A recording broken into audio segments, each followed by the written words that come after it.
Muy buenas tardes a todos. Bienvenidos a Roca Madrid Gallery para la inauguración de un nuevo ciclo de conferencias, El futuro de las ciudades, donde reflexionaremos sobre la revolución de la movilidad, el retorno a la ciudad y la economía urbana colaborativa, entre otros temas. Como muchos de vosotros conocéis, en Roca estamos muy comprometidos con la arquitectura y con el diseño y por ello a través de los Roca Galleries organizamos y colaboramos en eventos como este para acercar al público a este sector a la vez que ofrecer un contenido de interés para los profesionales de la arquitectura y del diseño. Volviendo a este acto de hoy, en esta primera sesión hablaremos sobre la revolución de la movilidad y para dar comienzo a la sesión cedo la palabra a Magdalena Plotkiewicz, directora de marketing de Acieroid y moderadora del acto de hoy, que además nos introducirá a los ponentes de esta tarde. Muchas gracias a todos por su asistencia y espero que disfruten de la sesión. Gracias. Muchas gracias a Roca por acoger este ciclo que estamos organizando entre Broadway Malian y Acieroid. Es la primera jornada, hablaremos sobre la revolución de la movilidad. Yo haré una introducción muy pequeña, breve, y luego os presentaré a los ponentes conforme ellos vayan presentando. Tenemos a Jorge Ponce, el arquitecto y director general de Broadway Malian. Jorge además lidera diferentes foros de debate, como es el think tank del propio Broadway, como es un club de lectura del debate y Galapagar. Tenemos a Karma Miralles, catedrática de Geografía y directora de una unidad dedicada al transporte y movilidad en la Universidad Autónoma de Barcelona. Y tenemos a Eduardo Leira, el arquitecto urbanista y el autor del Plan Madrid Central, con nosotros. Ahora vamos a ver un vídeo muy breve, un vídeo retrofuturista de finales de los años 50 para ver cómo veíamos la movilidad a finales de los años 50, cómo veíamos el futuro de la movilidad a finales de los años 50. Si podemos poner el vídeo. Tomorrow's living in spacious, well-planned communities will be closely integrated with the highway system. In the private motorport, the family car is automatically washed, dried, and refueled. As father chooses the route in advance on a push-button selector, electronics take over complete control. Progress can be accurately checked on a synchronized scanning map. With no driving responsibility, the family relaxes together. En route, business conferences are conducted by television.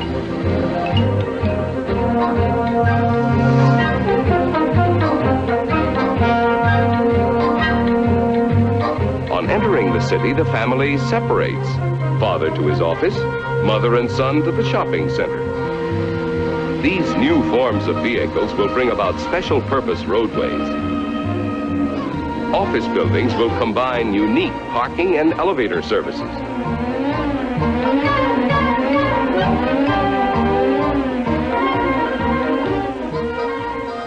From his private parking space, father will probably have to walk to his desk.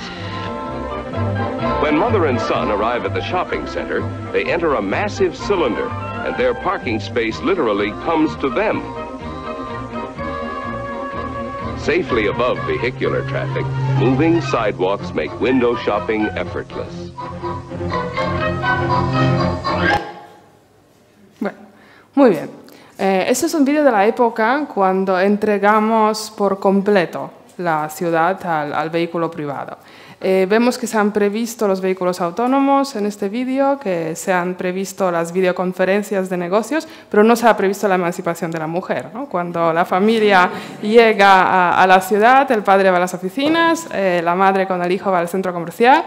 Aquí a lo mejor Jorge nos diría que ahora todos irían al centro comercial porque sería un centro comercial de uso mixto y habrían oficinas y habría pues toda la clase de servicios. Pero vemos ahí una ciudad que no tiene espacio para caminar, ni idea de caminar. De hecho, caminar es el principal obstáculo. El padre tendrá que hacer varios pasos desde su vehículo hasta llegar a su puesto de trabajo.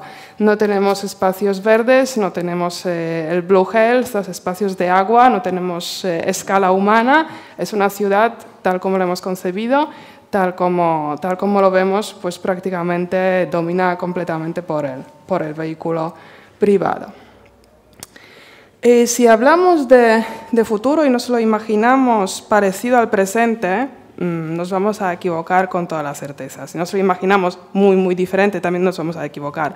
Pero lo que no podemos pensar es que cambiará un factor, como lo es, por ejemplo, la movilidad, y todo lo demás permanecerá igual, será una constante, ¿no? Como por ejemplo vemos en estas imágenes también retrofuturistas, aquí podemos ver una especie de micromovilidad, ¿no? Pero todo el mundo está con su vestimenta de la época. Y lo mismo nos pasa en la imagen actual, que es de la campaña de las empresas volcadas en la promoción de los vehículos móviles. Está el vehículo, de los vehículos autónomos, perdón, está el vehículo autónomo, pero dentro está una mujer que más bien lo que lleva son unas restricciones a la movilidad, con una falda súper estrecha y con este tacón que tampoco le dejará caminar mucho. Si seguimos pensando en que tenemos que reflexionar sobre el futuro de movilidad, tenemos que entender o intentar pensar qué es lo que nos va a mover, cuáles son los motivos para desplazarnos. La movilidad forzosa, que es la laboral, la que hacemos entre el lunes y el viernes, pues tal vez ya no será necesario a la hora de teletrabajo, a la hora cuando pues, los desplazamientos ya no tendrán que ser desplazamientos diarios. Y el trabajo concebido como una profesión para toda la vida, pues a lo mejor tampoco será la realidad de aquí a unos años, sino tendremos que seguir este cambio vertiginoso y constante, reinventándonos una y otra vez, cambiando nuestras habilidades y de nuestras profesiones. No obstante, de momento lo que tenemos es un sistema educativo que nos prepara más bien para encajar dentro de lo que es el un poco obsoleto sistema industrial de producción en cadena. Aprendemos los contenidos en la escuela, reflexionamos lo justo sobre ellos y luego vamos reproduciendo lo que hemos aprendido y vamos un poco como autómatas, ¿no? por la vida. Y lo que tal vez tendríamos que esforzarnos es pensar de forma más crítica, más creativa y menos analítica y computacional. ¿Por qué? Porque en la asimilación de los contenidos y en la analítica de los datos, pues ya nos están superando los algoritmos. Y tal vez no solamente el entorno laboral cambiará o la educación se tendrá que reinventar, sino también habrá unos importantes cambios en forma como nos estamos relacionando, cómo será definido nuestro género, que a lo mejor pues, será una especie de género en tránsito o género incontinuo. Ya dentro de lo que es la movilidad, nos hemos trasladado parcialmente a vivir en la esfera digital. Disfrutamos mucho de ella, tenemos nuestras vidas paralelas felices en Facebook, nuestros éxitos laborales en el LinkedIn, nuestros grupos de amigos de WhatsApp, lo cual este paso de movilidad digital ya lo hemos dado. Habrá que ver si se materializa la distopía como nos lo puede pintar la serie como Black Mirror de Netflix, que pasaremos a ser solamente memorias digitales o no. Y ya para ultimar esta visión, pues nos queda otro punto de movilidad, a ver si el hombre acabará seriamente volcado en el proyecto interplanetario, si realmente apostaremos por el Mars One, si el colapso ecológico del planeta nos obligará a tener que buscar un alojamiento B, o no, o todo lo que he dicho es una gran creación fantasiosa y realmente iremos por la otra vertiente off, llamémosla, de un detox digital, de apartar la inteligencia artificial, la tecnología y toda esta locura del día de hoy y regresar a la proximidad, a las bicicletas que llueven del cielo, a la vida natural y la de toda la vida. Pues para ya no aburrirlos más con mis elucubraciones sobre el futuro y para aterrizar esta jornada en el tema que es el transporte, que es la movilidad, pues paso palabra a Jorge Ponce que nos explicará su visión. Muy bien. Bueno, muchas gracias y buenas tardes a todos. Muchas gracias por venir. Es un gusto estar aquí. Y voy a intentar hacer una breve presentación de 15 minutos, máximo 20, sobre la revolución de la movilidad desde el punto de vista de un arquitecto que lleva años trabajando en un estudio internacional, haciendo urbanismo, diseño y viendo lo que está sucediendo y las nuevas tendencias. Este es un poco la trama de oficinas que tenemos, son 14 despachos. El estudio cumplió 61 años este año. Y yo estoy basado en Madrid y llevo a Latinoamérica. Como veis, me moví bastante y vine desde el sur del sur al sur del norte. Es decir, que ya aprendí a recorrer 10.000 kilómetros varias veces y de vuelta. Pasé por todos los tipos de estudio, incluso por la administración pública en el Consejo de Planificación Urbana en Buenos Aires en su día. Y desde hace 17 años estoy en un estudio internacional. Y quiero empezar mostrando un cuadro que siempre muestro porque me parece que es súper interesante, ¿no? Que en nuestras vidas sucedió algo único, y es que en 2008 fue el momento en el cual la población urbana igualó a la rural. Es decir, hasta ese momento el planeta era mayormente rural, pero como veis esas dos curvas de la izquierda, la curva roja, que es la población urbana, finalmente igualó al azul y comienza ya una pendiente al alza, mientras que la población rural va reduciéndose. Y eso, el hecho de aglutinarnos todos a vivir juntos, obliga a resolver cuestiones de movilidad, que son los que hoy vamos a tratar aquí. Entonces ese aspecto destaca cuando analizamos todos los aspectos que tienen que ver con la ciudad. Y lo que está pasando es que el mundo evoluciona mucho más rápido que nunca y estamos enfrentándonos a una especie de tsunami científico-tecnológico, y o nos movemos y nos adaptamos rápido o nos pasa por encima, ¿no? Y eso sucede en el mundo de la movilidad cuando analizamos los ciclos, los tiempos que tardan en cambiar una tecnología a otra, que son cada vez más cortos. Y el ciclo que pasó del coche de caballos al coche de motor fue un ciclo muy rápido, y en un periodo de 100 años hemos llegado a la saturación de todo nuestro entorno con coches, y ahora se nos plantea un dilema: ¿qué hacemos? Y probablemente entremos en una fase de oportunidad, que es lo que llamamos de automatización.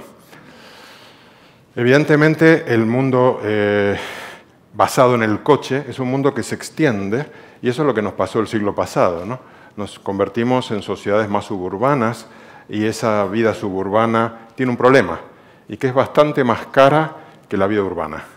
Ese cuadro lo veis bien, es decir, el coste de mantener una vivienda, es decir, cuáles son los costes de todos los servicios que le tengo que dar a esa vivienda, son prácticamente 2 veces y media más que los de esa misma vivienda en un entorno urbano. Es decir, que la densidad abarata los costes de los servicios que le tengo que dar y las infraestructuras. Entonces ahora estamos enfrentándonos al problema de qué hacer con estos coches a los que les hemos dejado la puerta abierta en nuestras ciudades, y estamos en un proceso de retirada. Y estamos viendo cómo todas las ciudades se plantean la progresiva restricción de los vehículos y su reemplazo por un sistema de transporte público, ¿no?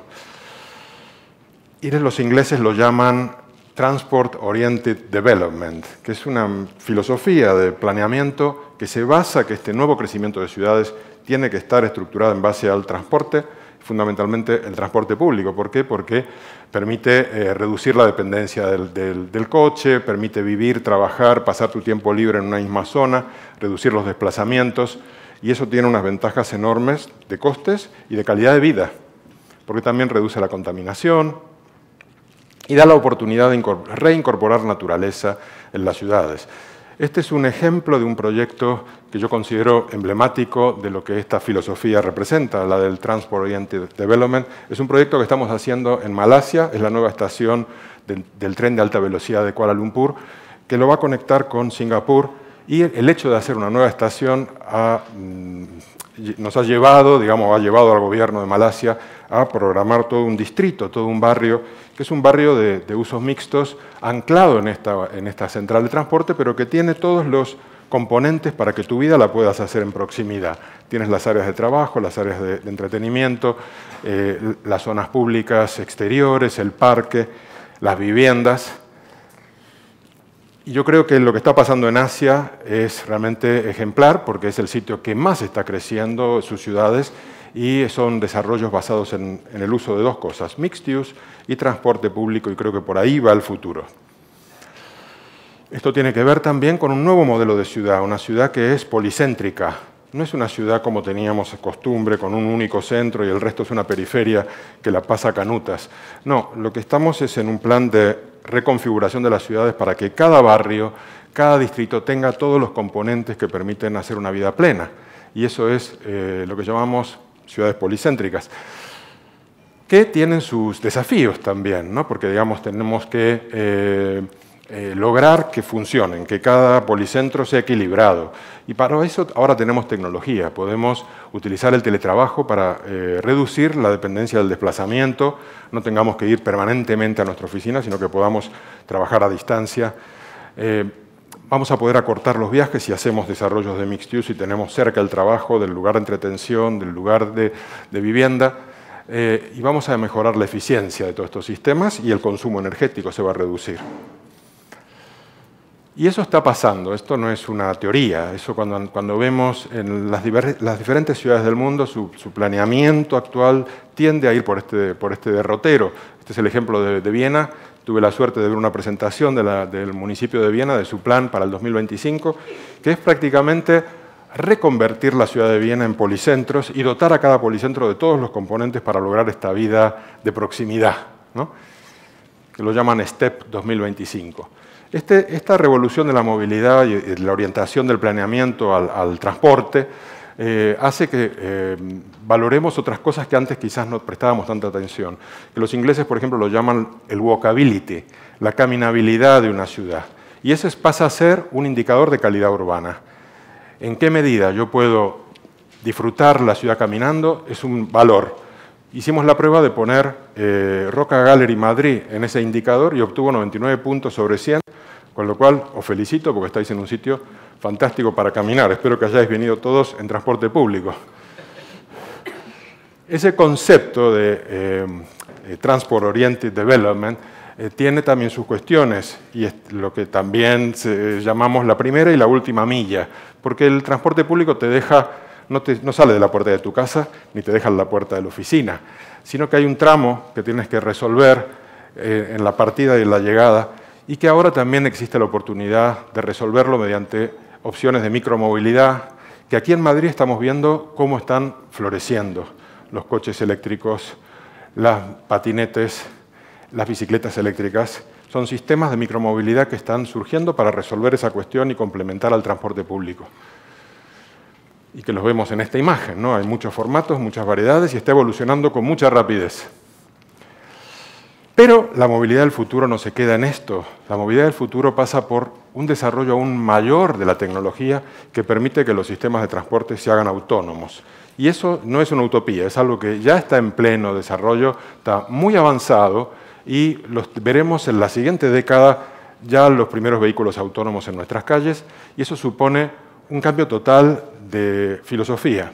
Por empezar, de los códigos de tráfico, va a tener unas implicaciones sociales impresionantes, van a aparecer compañías de coches autónomos de taxis, de robotaxis, que harán los taxistas, que harán los conductores de camiones, porque toda la logística en camiones va a pasar a ser autónoma.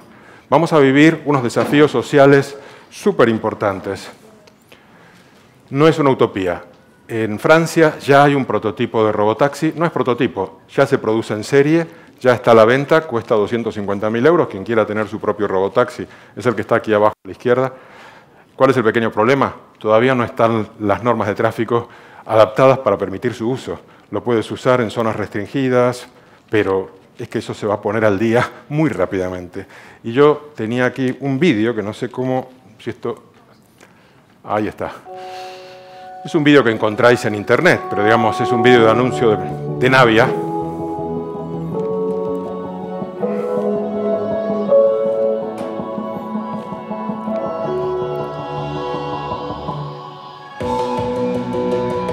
Lo llamas con el móvil. No tiene conductor, no tiene volante. Interactúa con la ciudad.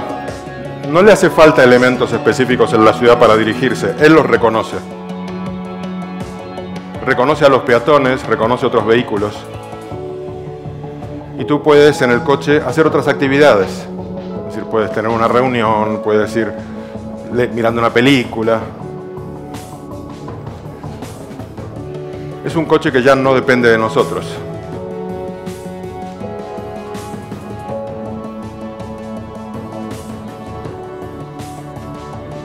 Y es una tecnología ya desarrollada.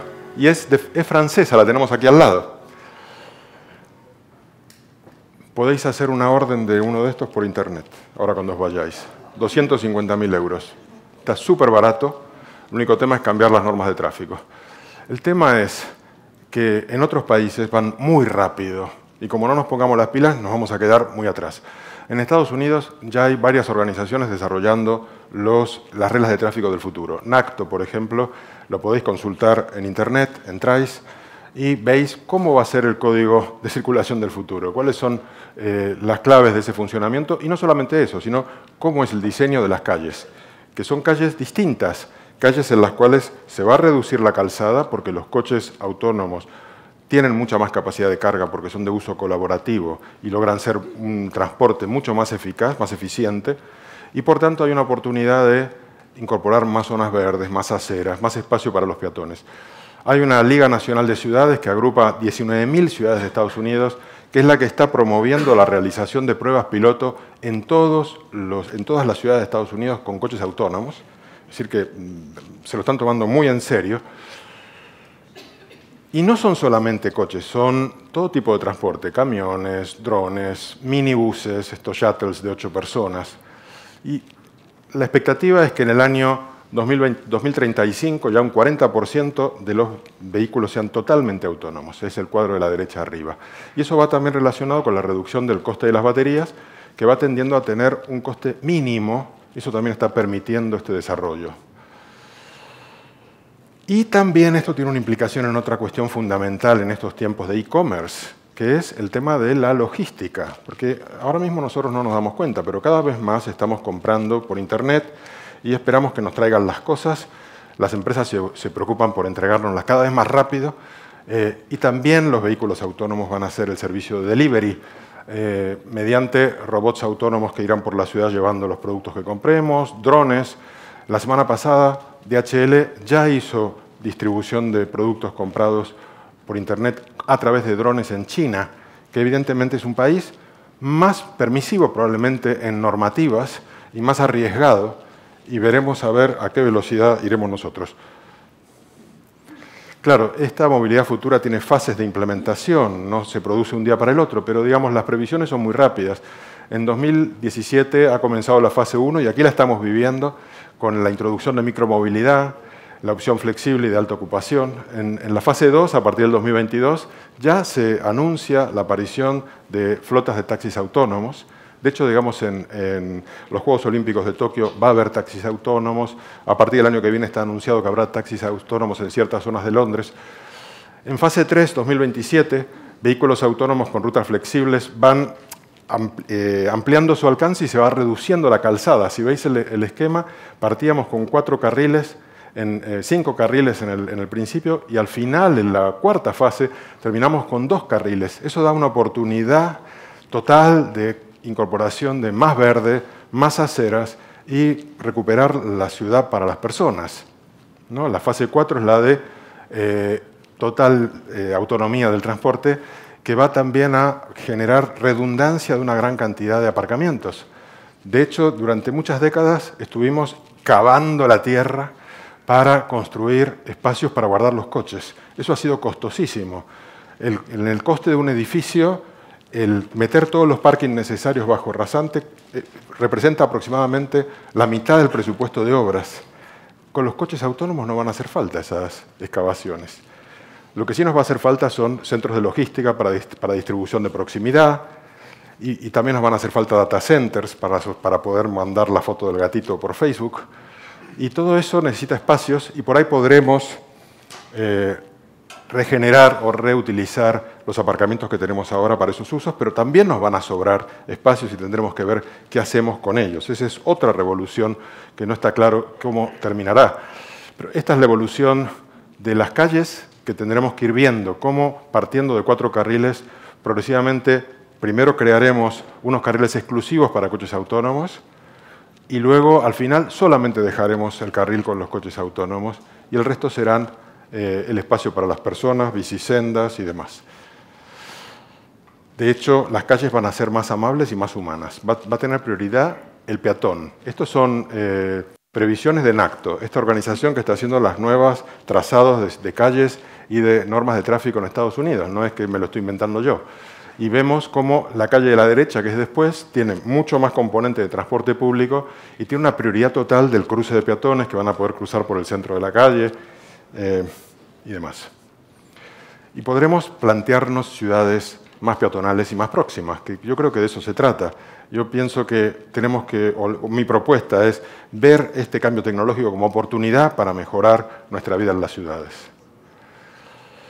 Y hay algunos casos que yo quería plantear y sobre todo luego en el debate que abramos de preguntas, plantearlos a mis compañeros de ponentes. El caso de las supermanzanas, que entiendo que Carmen nos podrá decir algo más. Me parece interesante en Barcelona esta idea de agrupar manzanas para reducir la presencia de coches y hacerlas justamente más áreas de proximidad y de uso peatonal.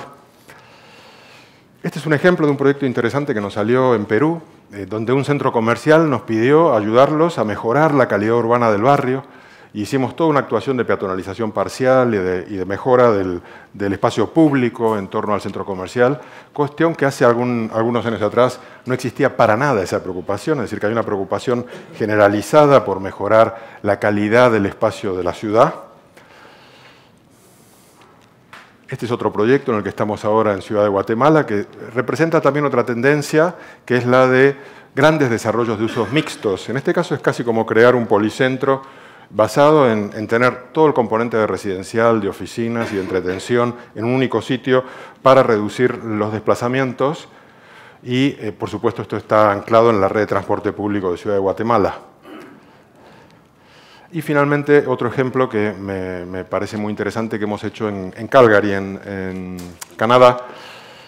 Era un área remanente de la ciudad en la cual pudimos regenerarla y desarrollar un proyecto de usos mixtos, combinando espacios para el trabajo, espacios para la vivienda, y está orientado a artistas y productores de arte, y realmente ha sido un cambio, digamos, el desarrollo de un nuevo policentro en Calgary, vinculado al transporte público y que tiene esta calidad de vida, ¿no? Es decir, es una nueva vida urbana basada en proximidad y transporte público, y creo que esa es el objetivo al que tenemos que ir. Finalmente, para animar el debate y para venirnos más arriba, quería poner este slide y decir, ¿y Madrid Central? ¿Qué hacemos con Madrid Central? Porque ahora resulta que hay bastantes personas que están diciendo que tenemos que revertir, tenemos que echarlo atrás. Yo decía, seguir, reconducir o revertir.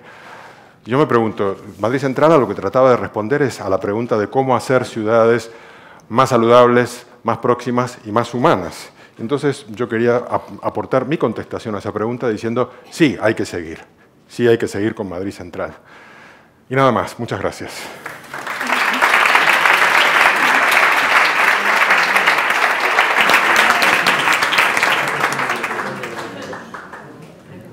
Muchísimas gracias, Jorge. Ahora pasamos palabra a Karma Miralles, mientras supongo que Eduardo irá reflexionando cómo contestar a la pregunta, cómo seguirá el tema de Madrid Central. Aclarar una cosa.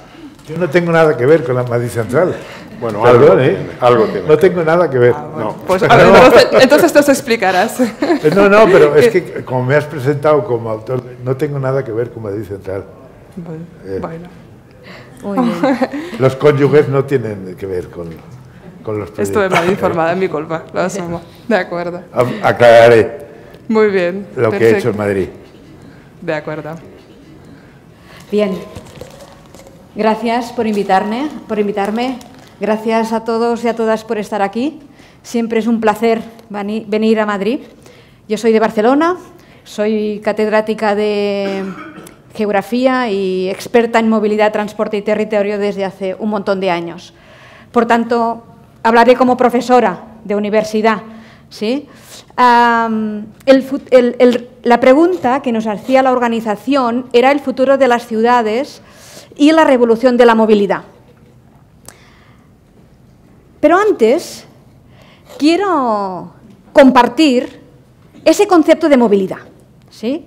Porque nos tenemos que preguntar ¿por qué hablamos ahora de movilidad y no de transportes? Cuando muchas veces, de lo que estamos hablando son de medios de transporte, sean públicos o privados, sean individuales o colectivos, ¿sí? Cuando hablamos de movilidad no hablamos exactamente de transportes. Hablamos de las personas que nos movemos en distintos medios de transporte. La palabra movilidad y el utilizar la palabra movilidad y no la palabra transportes, que es perfecta, lícita y muy utilizable, es porque hemos cambiado el sujeto de análisis. Y al cambiar el sujeto de análisis hemos cambiado toda nuestra mirada sobre nuestros desplazamientos. Cuando hablamos de movilidad, hablamos de nosotros y de nosotras, es decir, de aquellos y de aquellas que utilizamos medios de transporte, no de los medios de transporte en sí. Quería aclararlo porque si no, si hablamos de mucha tecnología y de muchos transportes, la tecnología, ¿no?, y las novedades nos deslumbran a los humanos, ¿no? Hemos visto ese vídeo magnífico de los años 50. En ese vídeo, en los años 50, también era deslumbrante, totalmente erróneo, ¿sí?, pero muy deslumbrante. Por lo tanto, cuando hablamos de movilidad, no hablamos ni de transportes ni de tecnología, aunque el transporte y la tecnología esté relacionada. Hablamos de nosotros, de esos ciudadanos que decidimos, cuando salimos por la mañana, utilizar un medio u otro medio. Vamos a llegar hasta aquí, hasta esa movilidad y ese futuro de la ciudad, desde dos conceptos. Desde un concepto ya mucho más trabajado, conocido, estudiado, incluso vilipendiado, ¿no?, que es la ciudad sostenible. Y otro concepto que es un poco más reciente, pero que está relacionado con lo otro, que es la ciudad saludable, y que estará relacionado con muchas de las cosas que nos decía Jorge. Porque creo que esas son las dos líneas argumentales que llegan hasta esa revolución de la ciudad, hasta esa nueva mirada a la movilidad. Dos pequeños apuntes, ¿no?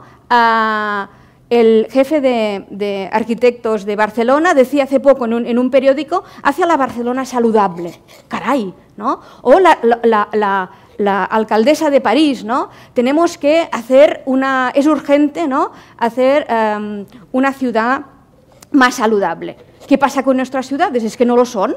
¿Sí?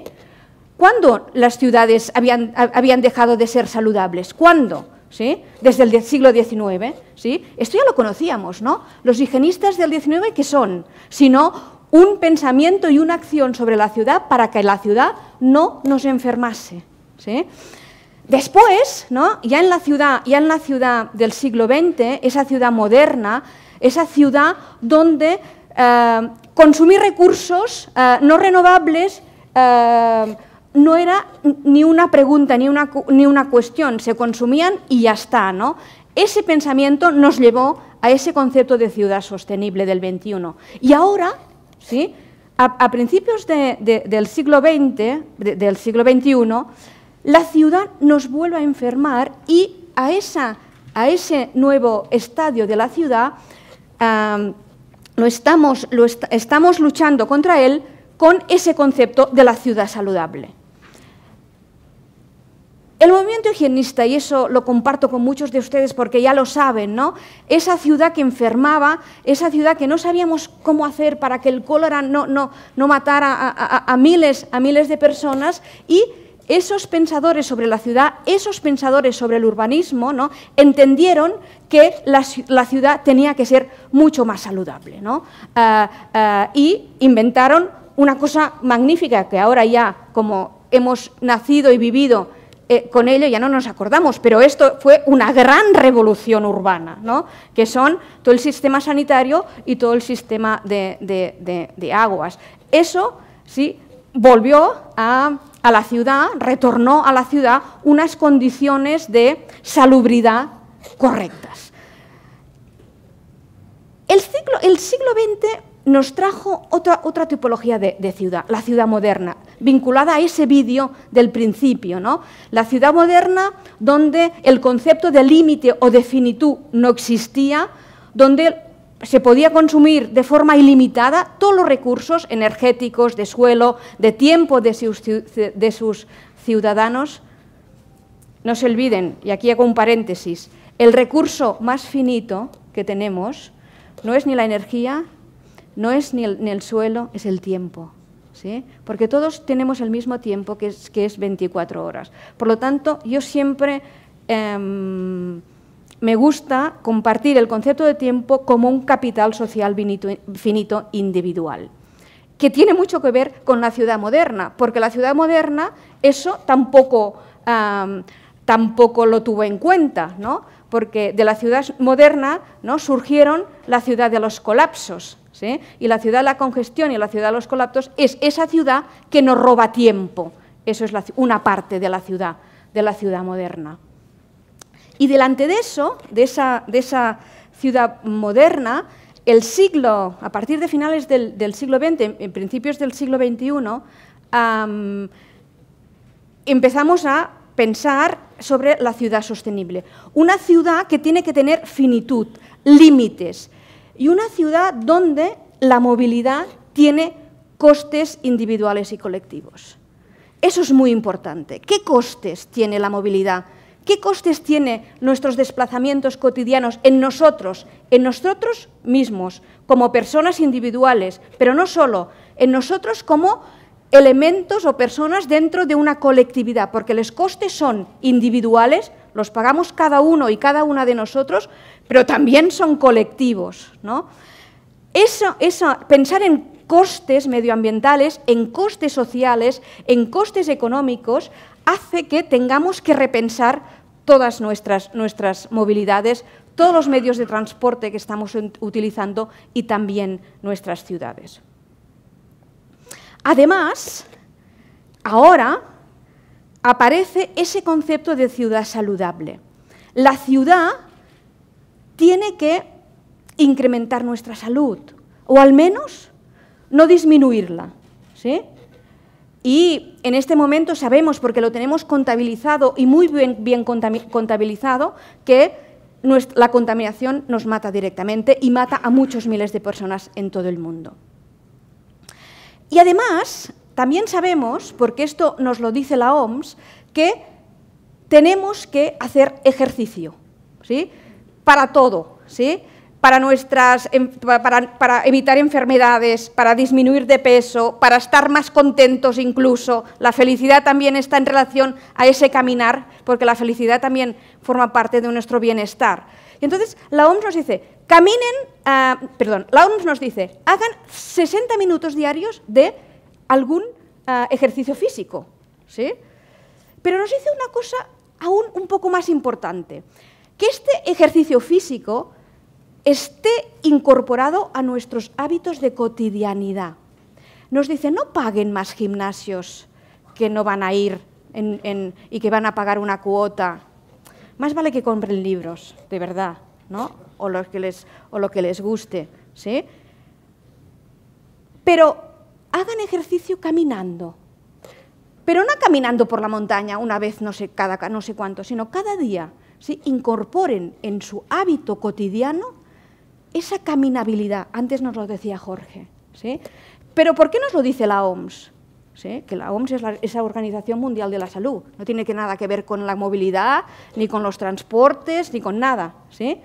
Porque el caminar en la ciudad forma parte de la salud colectiva, de la salud de nuestros ciudadanos. Por lo tanto, la ciudad puede ser más saludable si el aire está menos contaminado, o mejor dicho, si tenemos o respiramos un aire limpio, eso lo sabemos, y también, y eso me parece muy, muy importante, si nos permite caminar, ¿sí?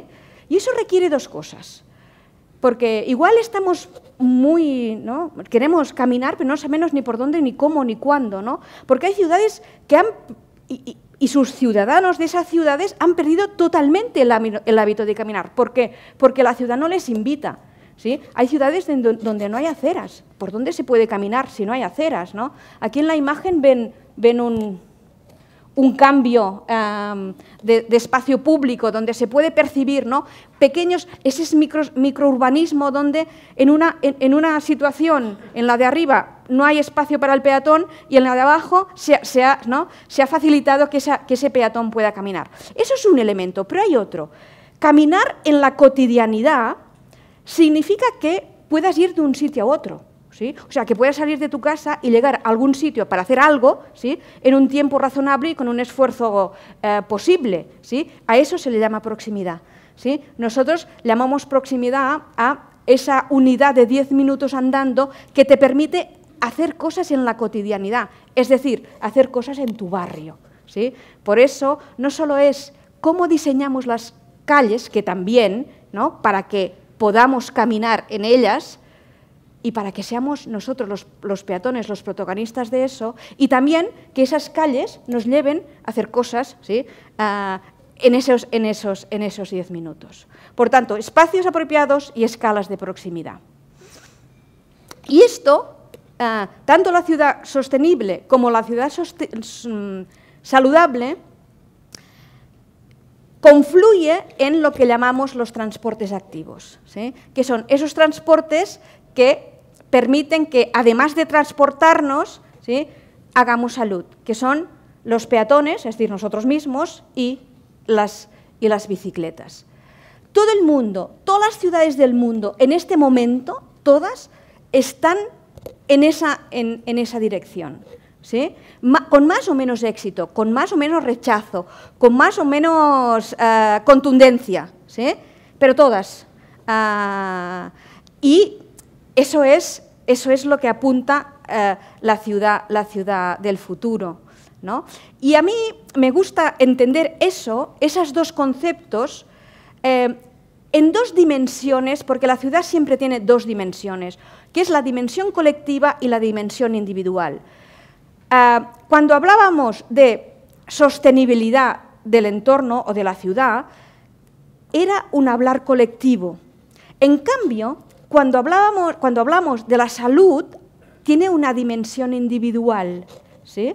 Nosotros no caminamos porque todo el mundo esté más saludable, ¿sí? Sino caminamos porque nosotros mismos, ¿no? Tengamos más salud.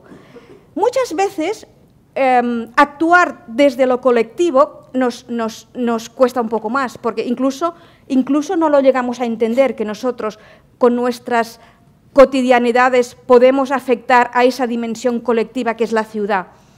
Pero si lo hacemos desde esa dimensión individual, ya nos vale, ¿sí? Porque la suma de esas dimensiones individuales hacen o construyen esa dimensión colectiva que es la ciudad. Y ahora, como los organizadores me han dicho, habla un poquito de Barcelona, porque yo soy de ahí y es lo que conozco, pues hablaremos un poquito de Barcelona, ¿sí? Una ciudad magnífica que les invito a ir porque hay el mar, ¿eh? Como ven en estas imágenes, y otras cosas. Fíjense, les he dicho al principio, para entender la movilidad, ¿sí? Tenemos que saber que hablamos de las personas. No, sé que no van a ver mucho los gráficos ni los números, pero me da igual los gráficos y los números en su detalle. Quiero compartir el concepto general o el pensamiento general que están detrás de ellos. Les he dicho al principio, si hablamos de movilidad, hablamos de las personas que nos movemos y las personas que utilizamos distintos medios de transporte. Vale, pero entonces tenemos que conocerlas muy bien. ¿Quiénes somos los que caminamos? ¿Y quiénes son los que no? ¿Sí? ¿Por qué? Porque si queremos hacer políticas públicas para incrementar esa ciudad saludable, tenemos que saber dónde tenemos que dirigir a quiénes tenemos que dirigir esas políticas, ¿sí? Y, por ejemplo, las mujeres, y en ese gráfico se ve, caminamos más que los hombres, ¿sí? Eso es un dato que nos dan las encuestas de movilidad de todas las ciudades. En Madrid también, lo que pasa que he utilizado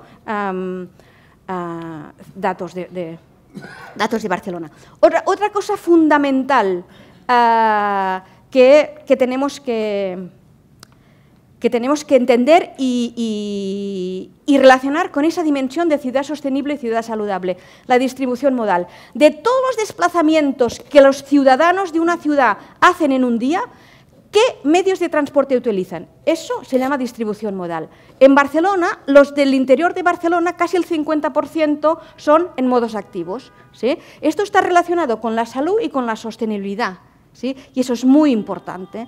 Y no veo bien el dato, un 30%, un tercio en transporte colectivo y casi un 20% en transporte privado. Por lo tanto, la distribución modal dentro de la ciudad de Barcelona está bastante bien, ¿sí? Las políticas públicas tendrían que incrementar el verde y disminuir el azul, pero está bastante bien. ¿Dónde no estamos bien, o más bien estamos fatal, es en los desplazamientos interurbanos, ¿sí? Donde los transportes privados son la gran mayoría. Otro elemento interesante aquí es el nivel de la distribución modal entre Barcelona y sus dos periferias metropolitanas, la primera y la segunda corona, entre 2004 y 2012. ¿Por qué hicimos entre 2004 y 2012? Porque intentábamos ver cómo afectó la crisis a los desplazamientos urbanos. La crisis, ¿sí?, nos ayudó a caminar más. Interesante, ¿sí? Y por tanto, a dejar más el transporte privado. El transporte público se mantuvo entre el 2004 y el 2012. ¿Sí? Aquí no hubo muchas diferencias. Las grandes diferencias estaban entre transporte activo, básicamente el caminar, y el transporte privado. Interesante cómo el uso del transporte no solo está en relación a nuestras voluntades, nuestras cotidianidades, sino a la atmósfera económica, ¿no?, que en ese momento estuviéramos viviendo. Otro elemento importante, perfil de los ciudadanos, también la población infantil, ¿sí? ¿Caminan nuestros niños? ¿Caminan nuestras niñas? Es muy importante porque los hábitos de desplazamiento se organizan y se construyen en la niñez. Y por tanto, tenemos que entender, ver si estamos haciendo esos barrios y esas escuelas como lugares caminables. Y nuestros mayores, los mayores de 65 años, siguen caminando. Me parece que esta es la última diapositiva. Esto es muy interesante porque son personas de más de 65 años. ¿Qué motivos hacen que caminen? Y la línea en gris era antes de la crisis. La línea en negro es en la crisis. Los mayores siguen caminando. Lo que pasa es que han cambiado sus motivos. En un momento de auge económico caminaban para pasear, ¿sí? En una época de crisis caminan para ir a buscar a sus nietos a la escuela, ¿sí? Es ese nivel de detalle lo que tenemos que conocer para entender y para poder planificar unas ciudades más saludables y más sostenibles. Esa es la última diapositiva, que es cómo se relacionan nuestros hábitos de movilidad con nuestro peso, con muertes prematuras, etcétera, etcétera. Y con esto acabo. Gracias.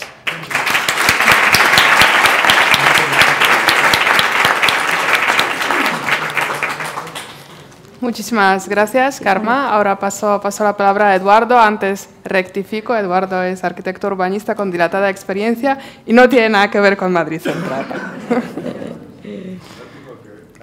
Tengo mucho que ver con Madrid, pero no tengo que ver con Madrid Central, el último proyecto o propuesta que ha puesto en marcha el Ayuntamiento. Yo dirigí el primer plan general con el alcalde Tierno, el primer ayuntamiento democrático después del franquismo, en los primeros años 80. A partir de ahí he estado haciendo cosas por el mundo, como algunas de ellas las veremos en la presentación, y ahora no tengo responsabilidad directa con el ayuntamiento, ni con la ciudad. Lo que pasa es que da la casualidad que soy el marido de la alcaldesa, pero eso no me lleva a que todo lo que se haga en Madrid tenga yo que ver. Aunque aplaudo muchísimo y tendría que seguir Madrid Central y todas las políticas de transporte público y de limitación del coche. Vayamos a ver. Bueno, hecha la aclaración. Movilidad, la propia título que he puesto, revolución o racionalidad. Creo que, bueno, estos señores que me han precedido, señor y señora, me han precedido, han hecho grandes discursos teóricos que yo esperaba para hablar del futuro y hablar de la evolución del transporte. Yo me gustaría más entrar a la racionalidad del propio sistema de transporte, los sistemas de transporte, porque desgraciadamente cada vez que hacemos estas ensoñaciones del futuro hablamos o perdemos un poco la perspectiva de quién usa el transporte, porque todas las maravillosas nuevas tecnologías son para señores ricos o por lo menos trabajando y por lo menos con un sueldo que les permite llamar y hacer la aplicación y venir con el móvil y traer el autónomo y tener una casa. Es decir, todas esas cosas que desgraciadamente no están tan claras que tengamos en todas nuestras ciudades. Como nos recordaba Carmen, interurbanos son los desplazamientos largos que son los habituales ahora entre trabajo y residencia. Vamos a pasar. Bueno, el coche, la gran maravilla del siglo XX, en este momento puesto en cuestión, es decir, que en el fondo estamos ante la situación de que casi tenemos que elegir entre coche y ciudad. Es decir, estas ciudades para pasear, para caminar, para las cosas están próximas. Es decir, no tiene nada que ver con Houston. Es decir, donde las ciudades se convierten en una serie de edificios rodeados de grandes espacios de aparcamiento inmensos, en los cuales la única posibilidad de ir de un lugar a otro es en coche. Y yo estaba, es decir, la suburbia americana no tiene aceras. Es un peligro andar de un sitio a otro. Yo he estado de estudiante viviendo en Estados Unidos y tenía la costumbre de los hábitos recogidos de Madrid de andar, y mi familia americana me decía, pero no se puede salir, no puedes, es una locura andar. Bueno, en fin, esto hace muchos años. Bueno, sigamos. El coche, evidentemente aquí hay un gran problema. Vamos a ver, perdona, aquí. El siguiente. Hagamos un poco de historia rápida. El paseo de coches de Madrid. En este momento a nadie se le ocurre que estuviera lleno de coches, pero hace muy poco que se dejó. Era el paseo de carruajes. Después pasó y se aplaudió. Cuando los coches se aplaude. Pero inmediatamente llegan los atascos al paseo de Castellana. Y hay que reducir la velocidad, porque los veloces, como decía ABC, para que reduzcan la velocidad, 40. Vale, en el año 79... el alcalde Tierno cierra al retiro el tráfico. La primera gran bronca, atentado contra la libertad de pasar por donde queramos con nuestros coches, que por fin los tenemos y los usamos como queramos. Vale, también superada la primera gran bronca, que ahora parece que son las broncas nuevas, pero es que se repite en la historia la misma y por los mismos. Los comerciantes que estaban aterrados, que la calle Preciados, que ya se peatonalizó en el tardo franquismo, aunque el señor Almeida ahora se lo atribuya, debe ser por sus connotaciones con aquellas épocas. Bueno, es decir, ya el primer atentado, que los comerciantes iban a arruinarse. Bueno, evidentemente Preciados es la joya de la corona en este momento, con el metro cuadrado más caro de Madrid. Bien, el Plan General del Madrid, cuando hicimos el primer plan, ¿qué hacemos? Empezar a introducir elementos y de apoyo al transporte público. Pero, ¿qué es lo que pasa con el transporte público? Que ha sido siempre pensado para la demanda cautiva, para los que no tenían coche. Y cuando nosotros proponíamos hace casi 40 años el transporte público y aumentar el transporte público, se nos decía que éramos unos rancios antiguos, que ya íbamos a tener coches, que ya éramos ricos, que hablar del transporte público, que no hacía falta. Bueno, el dilema permitía decir que, y la duda, ¿transporte para quién? La de los coches. Todos íbamos a tener coches, pero entonces, ¿caben los coches? Evidentemente no. Introdujimos un elemento que ahora se valora muchísimo y es la clave, y no ha aparecido en estas dos primeras intervenciones, que es la intermodalidad. Es decir, el cambiar de unos tipos de transporte o de un medio de transporte a otro, incluido la última milla, incluido el andar. Es decir, eso en una sucesión del viaje que desde casa al trabajo, desde casa a la compra, desde casa a cualquier uso, significa que hay varios tipos de transporte. Por tanto, el intercambiador, que ahora utilizamos como término muy acuñado y muy claro, y en Atocha los intercambiadores, y se habla de los intercambiadores como natural, lo introdujimos precisamente en el Plan General del 85, que era un término que no existía e incluso se nos achacaba que hacíamos nombres raros.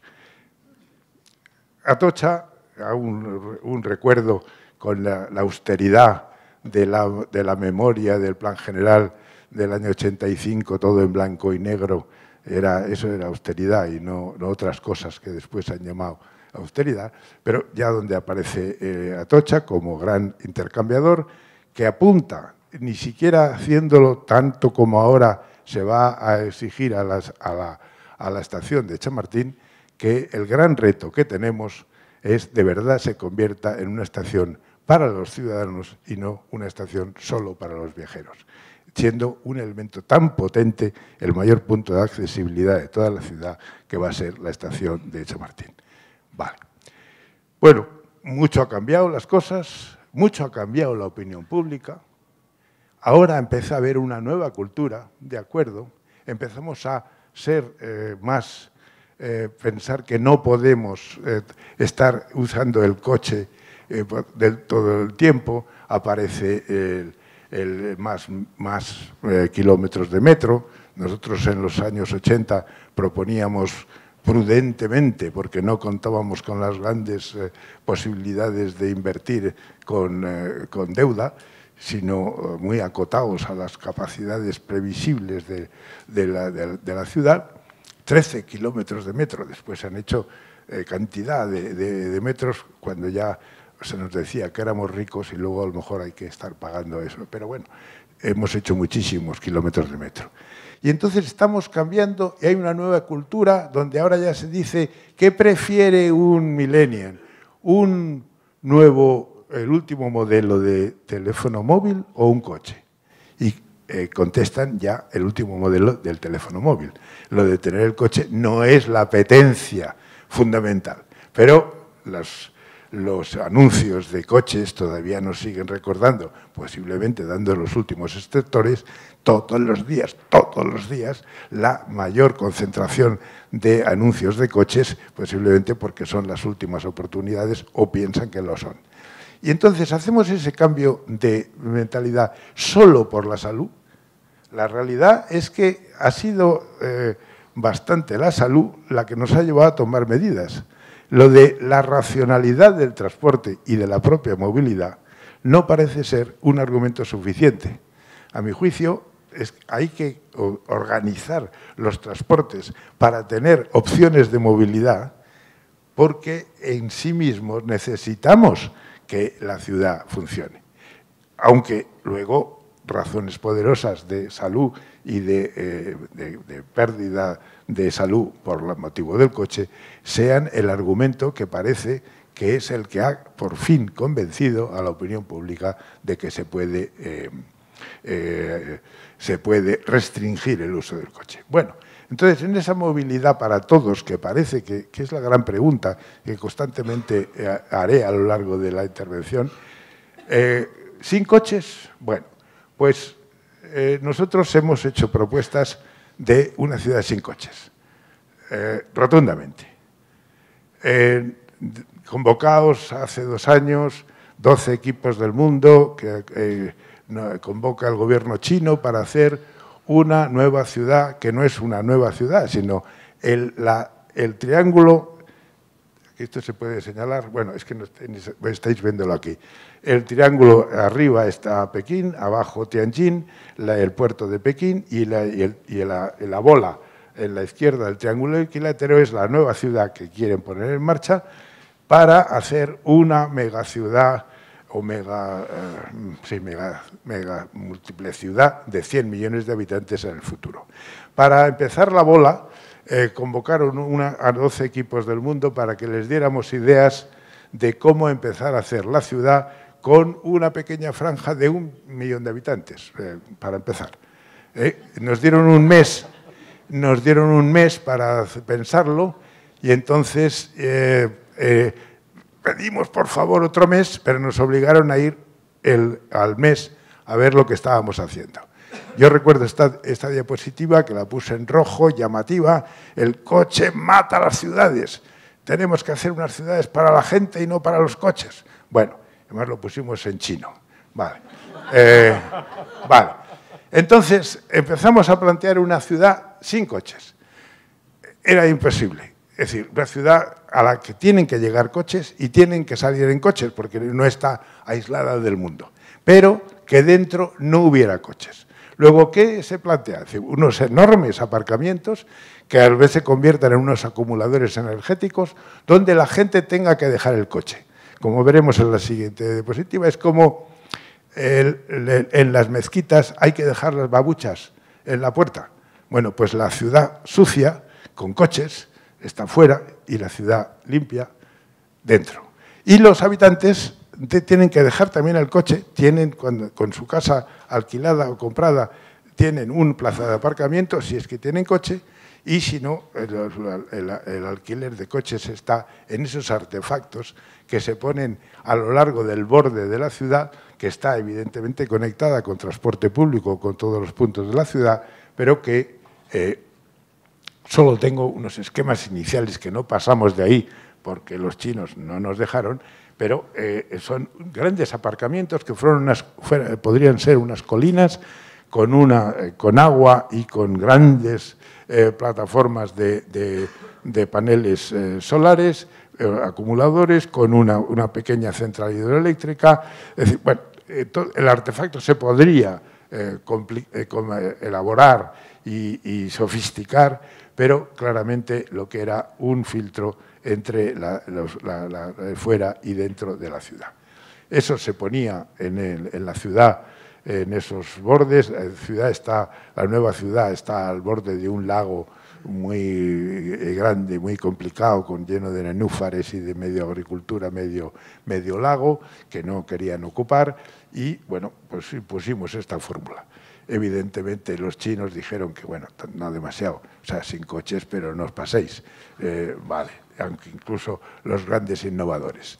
Bueno, entonces la propuesta final que hicimos es una de las cosas que tenía esta ciudad, o lo que nos obligaban, eso sí que era la única cuestión, con un programa muy abierto, muy interesante por la apertura, era que la ciudad solo podía tener la mitad de la superficie urbanizada, la otra tenía que quedar como espacio natural.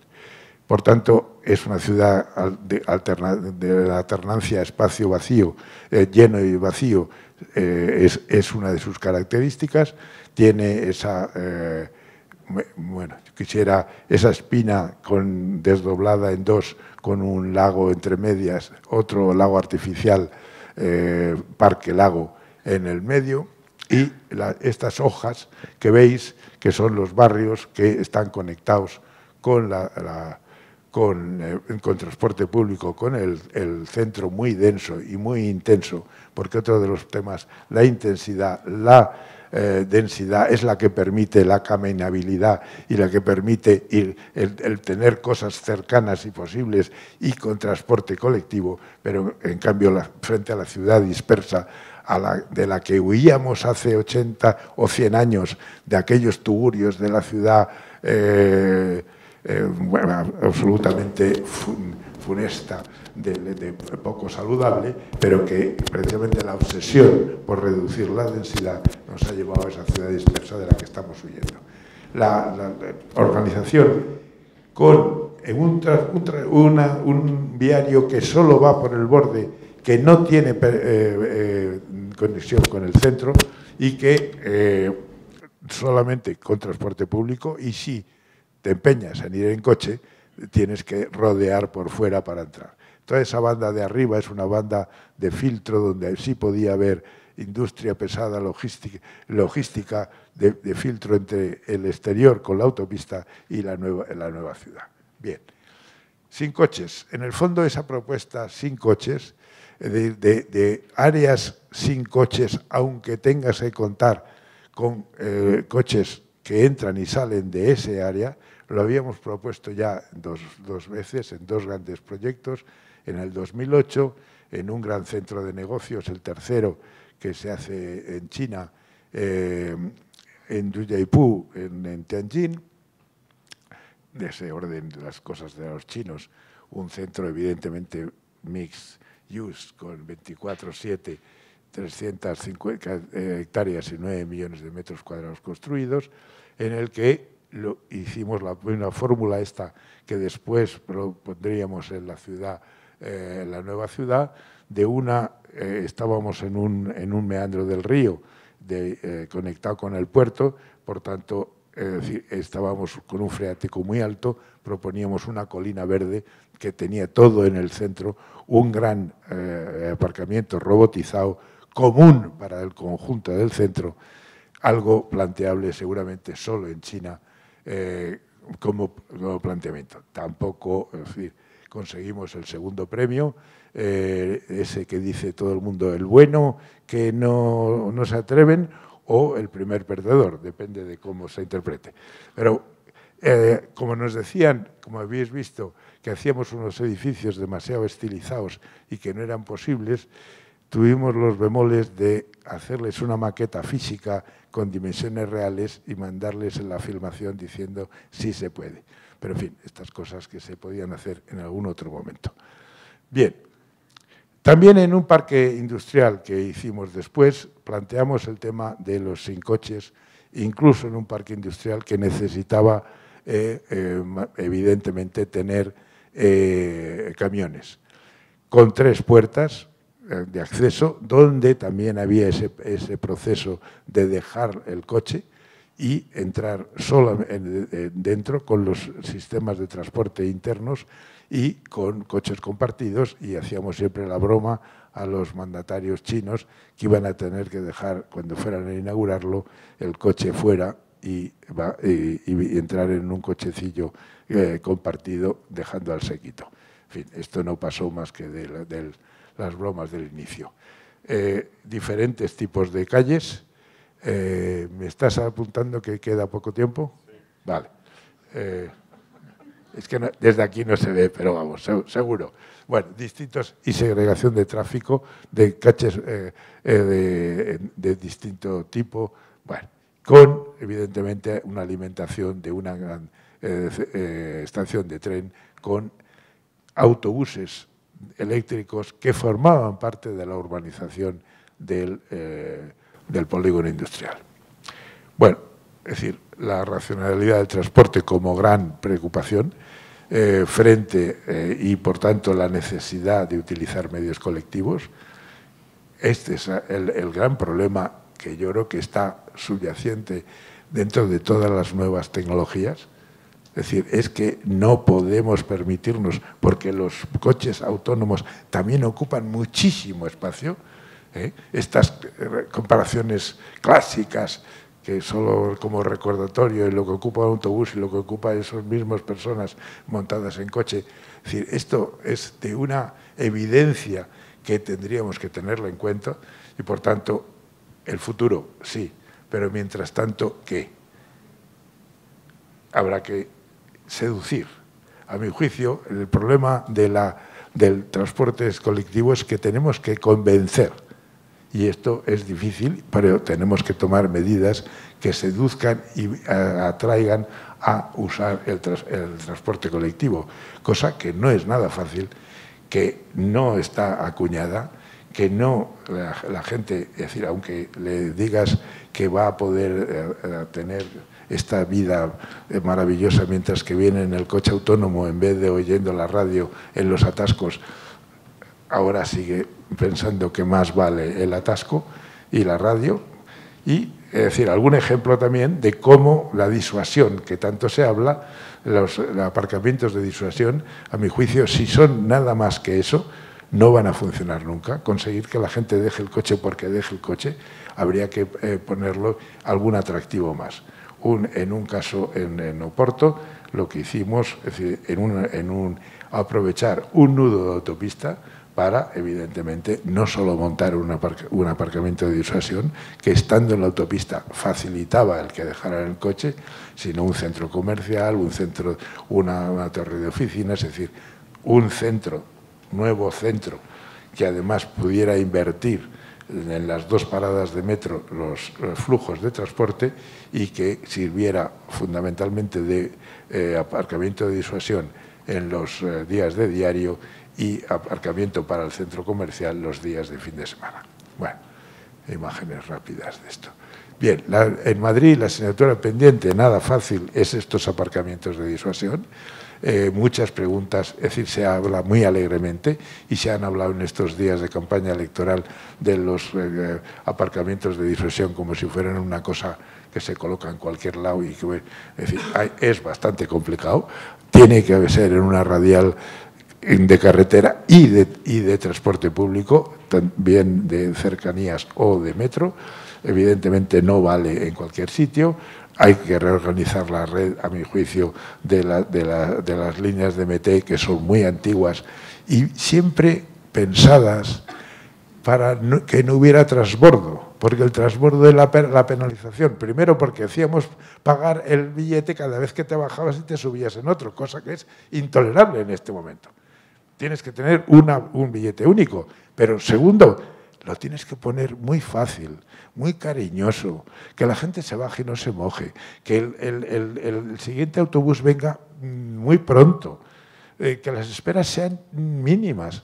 Es decir, el gran reto que tenemos, el transporte para nuestra movilidad, para que aceptemos el transporte público, tenemos que ponerlo muy cómodo, muy fácil y obsesivamente pensar en nosotros, en los ciudadanos, en los que tienen que subirse y bajarse. El bajar los autobuses al metro, para que no tengan que hacer subir y bajar escaleras, aunque les pongamos ascensores. Cosas de esas, pensando obsesivamente en que necesitamos el transporte colectivo en vez de la suma de transportes individuales. Que haremos ejercicio con las bicicletas, pero que no, es difícil en nuestras ciudades conseguir que usen. Bien, yo creo que estaba dicho más o menos todas las cosas. Transporte para todos. Las nuevas tecnologías no van a bastar. Tenemos que pensar más en cómo hacemos el transporte para todos confortable. Y es muy caro, pero es la única manera.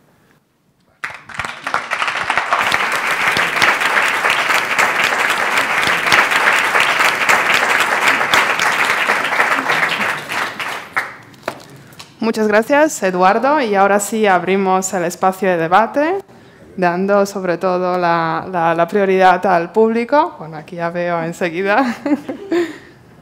Por favor. Hola, buenas tardes a todos. Enhorabuena, muy interesantes las 3 charlas. A mí me gustaría hacer una pequeña reflexión y una pregunta que tiene que ver con esto, para los 3 o para quien quiera contestar. La reflexión tiene que ver con el tema de la vida digital y el teletrabajo, etcétera. Soluciona más rentablemente todos los problemas, sin duda. Eso no hay que discutirlo. Es más interesante invertir en eso que no invertir en medios de transportes y reformar todas las ciudades para seguir teniendo que ir al trabajo, cosa que no es necesaria en gran medida. Pero, por otro lado, mi reflexión viene por el lado de podemos saber si lo estamos haciendo bien. Con dinero, con recursos, podemos hacer muchas cosas, pero ¿los estamos empleando bien o son simplemente ideas de expertos que hoy son estas y mañana cambia la tendencia y son otras, y seguramente las anteriores equivocadas, ¿no? Como ocurre en todas las ramas del saber. Mi reflexión viene por el lado si medimos y si optimizamos. Estamos ya en el siglo XXI, pero me parece que se siguen diseñando las ciudades.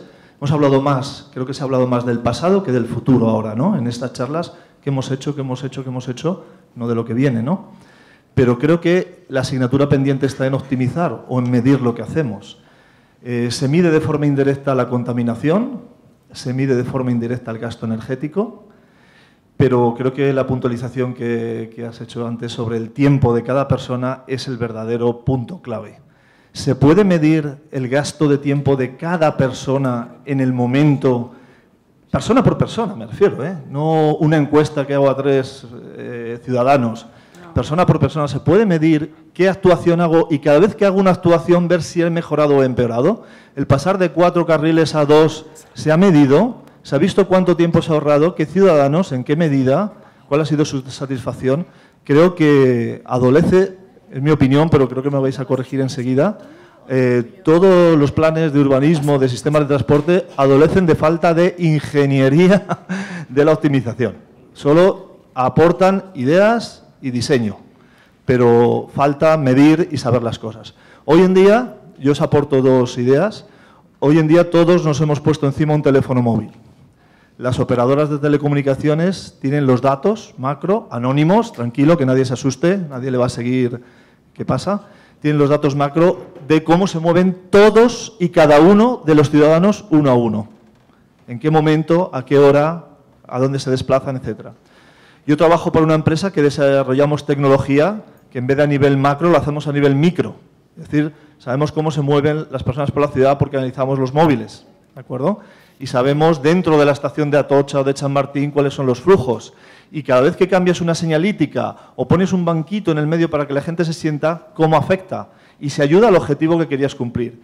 Y Madrid Central no es un tema de debate, es un tema objetivo. Si hay buenos resultados, se ahorra tiempo de los ciudadanos, además de los parámetros indirectos, contaminación y recursos energéticos, pues servirá. Y si no, habrá que ir haciendo cambios hasta que eso se optimice, ¿no? Entonces, la pregunta final. Sí, vamos. ¿Cuáles son los medios de medición de todas estas actuaciones? ¿Cómo a día de hoy un arquitecto o un responsable de transportes o de urbanismo toma las decisiones y cómo sabemos si son acertadas?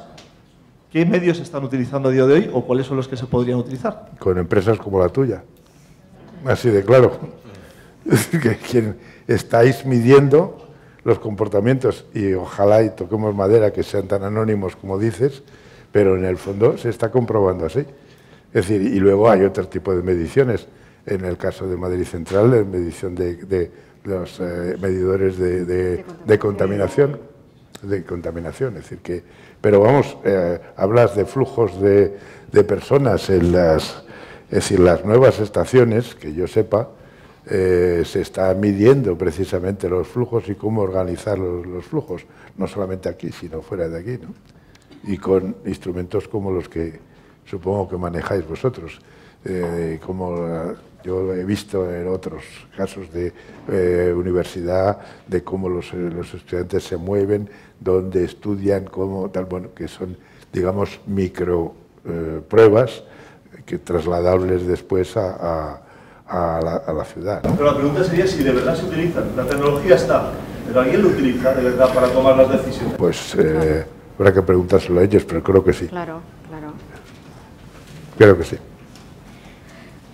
Además, ahora medimos más que nunca y más bien que nunca.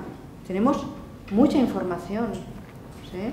O sea, la contaminación se mide diariamente en muchas de nuestras calles. Y sabemos exactamente qué niveles de CO2 y de nitrógeno están cada día en nuestras calles. Lo que no medimos es si a la ciudadanía le importa o no. Claro, no, es que los datos los tenemos, ¿sí? No, pero ¿nos importan? ¿Sí? Ese es un elemento. Un segundo elemento. Tenemos muchos datos de nuestros móviles. Primero, no sé si son anónimos, porque eso es un gran debate, ¿sí? y segundo, no son públicos. Porque antes, ¿no? Cuando la información la hacían los organismos públicos, era, ¿no? Unos datos que teníamos todos y podíamos analizarlos, porque los análisis tampoco son neutros, ¿sí? Y lo digo desde la universidad, ¿sí? Yo, como investigadora en la universidad, no puedo tener estos datos, ni yo ni nadie, ¿sí? Porque no nos los ceden, porque son privados. Por tanto, el tema no está en los datos, sino en cómo conseguirlos. Y eso es un gran debate que nadie dice nada, pero son muy importantes para ver si lo que estamos haciendo en las ciudades es positivo o no. Yo quería decir una cosa, pero me dejé el papelito aquí.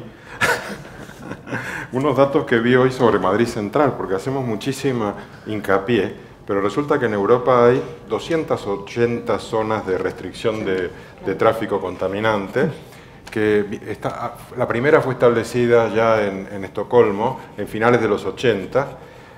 Madrid es una de las más pequeñas, Madrid Central. Ámsterdam, por ejemplo, tiene 4 veces más tamaño, Berlín 19 veces mayor, Londres 336 veces mayor, y probablemente una de las críticas a Madrid Central es que se quedó corto en tamaño y por tanto el efecto de reducción de contaminación es limitado. Debería ser 1000 veces más grande, pero una manera de medir es ver qué hacen los demás. Y si tú ves que ya llevan 10 años haciéndolo, yo diría, oye, mira, seguro que midieron, en Alemania deben haber medido.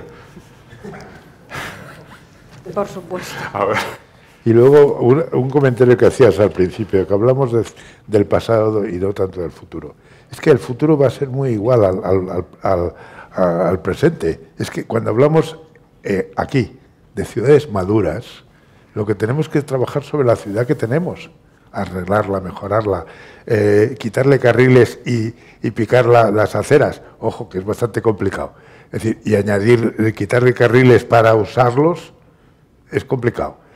Trabajar en el espacio público que hemos derrochado en los últimos desarrollos de los PAUs de Madrid sería un elemento fantástico. Será una bronca y una discusión importante, pero está un espacio público que sería muy reutilizable de otra manera.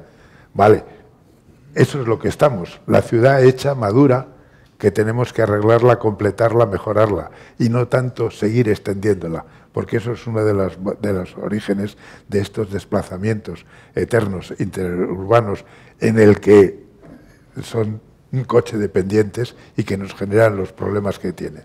1 millón de coches entran en Madrid diariamente. Es evidente que hay algo que hacer, pero no se le puede pedir a la gente que precisamente ha conseguido tener coche, que es su gran meta social, y que tiene un coche de segunda mano mucho más contaminante, que sean precisamente los que no usen el coche.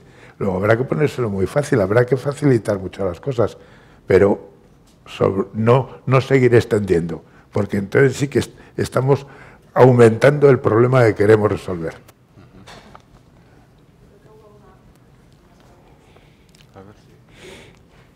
Hola, gracias. Quería plantear un tema que no se ha planteado, que es una pregunta, digamos, una paradoja. ¿Sería más barato para el presupuesto que el transporte público fuera gratis? No, ese es un buen debate.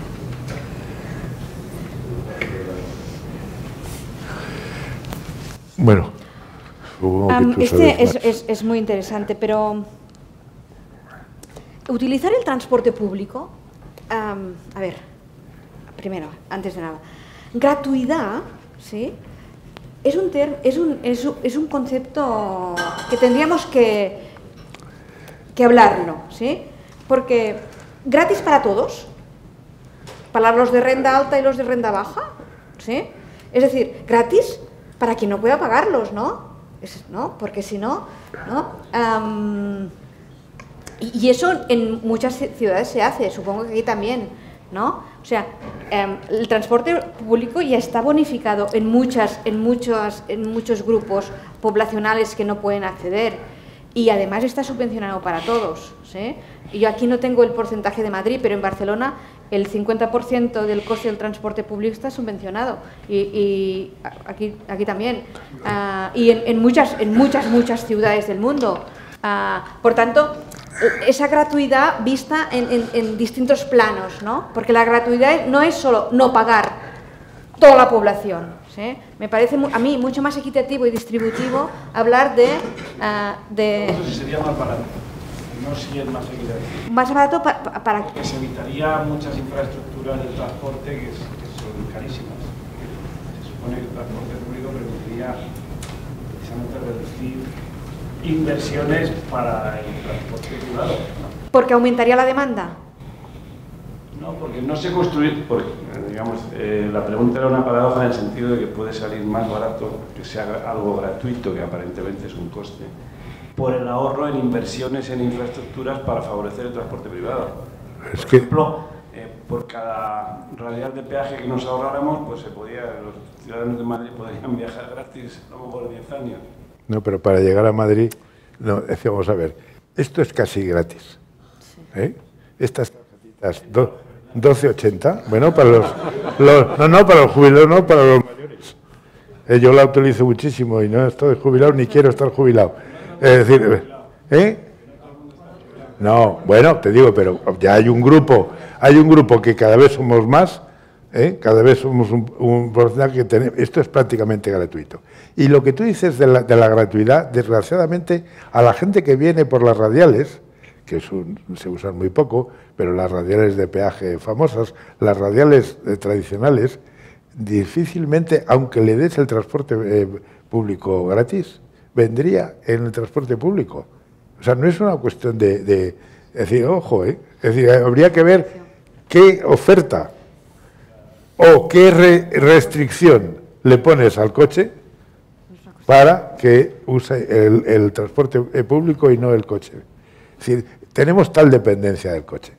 Es decir, y las ciudades han estado creciendo y formándose con tal dependencia, coche dependientes, que en este momento tenemos que hacer una inversión brutal para reconvertir eso, desgraciadamente. Es decir, y no son cosas de hace muchos años. Todo nuestro desarrollo, en Madrid en particular, con todos los desarrollos que son miles de hectáreas, en los pausos están todos dependientes del coche.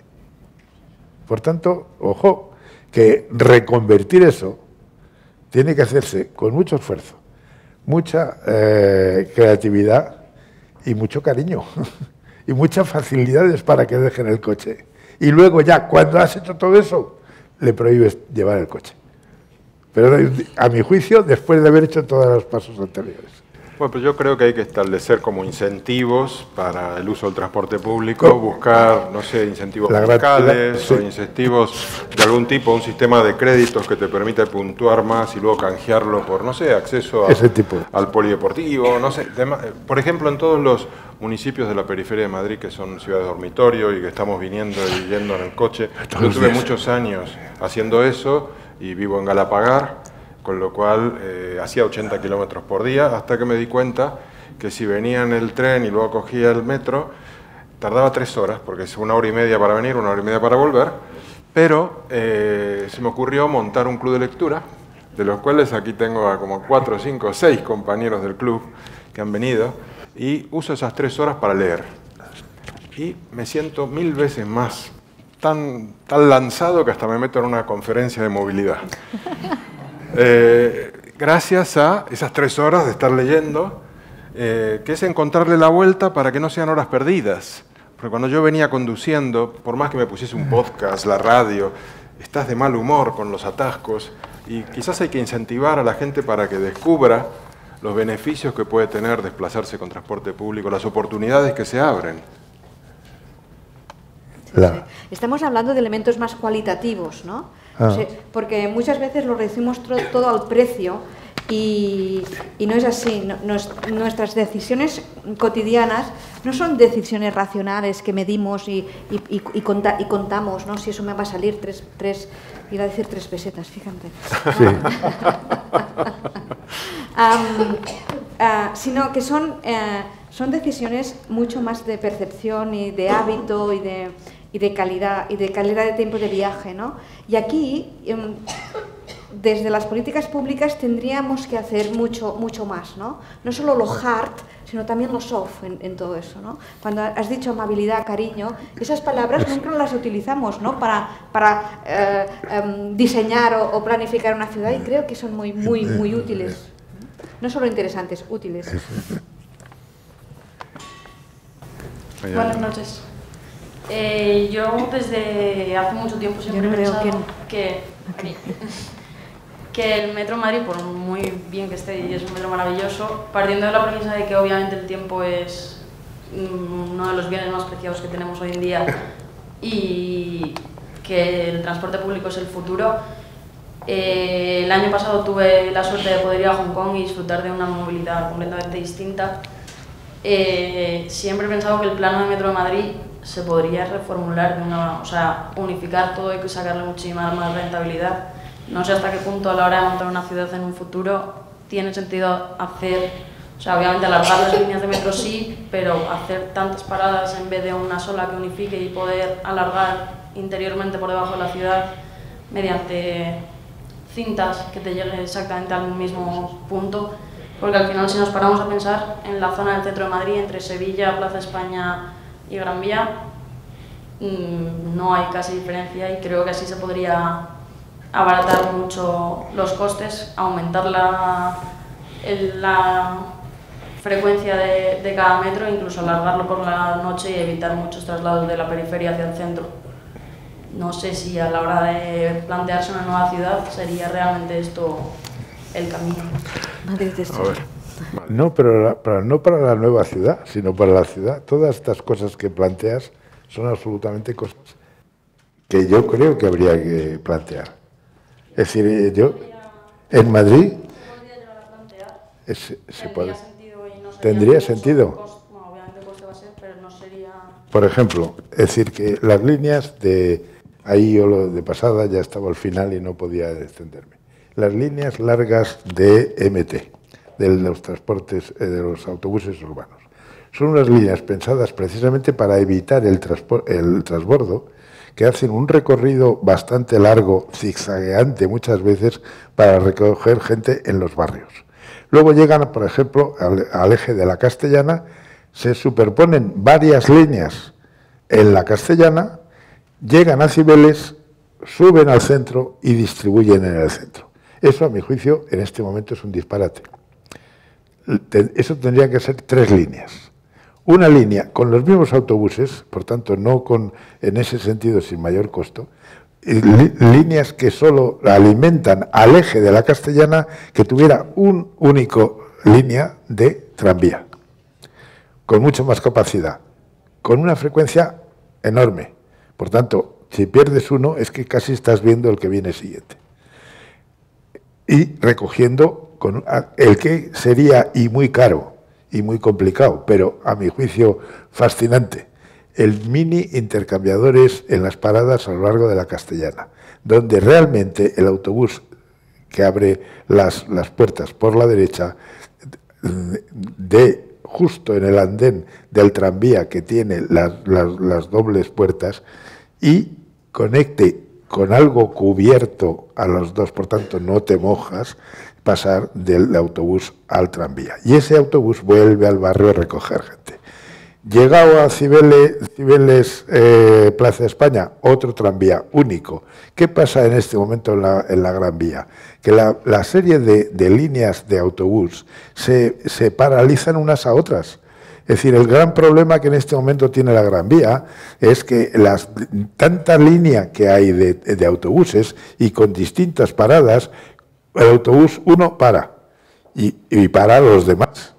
Y el siguiente no para en esa parada, a lo mejor para en la siguiente, con lo cual vuelve a parar y para a los que vienen detrás.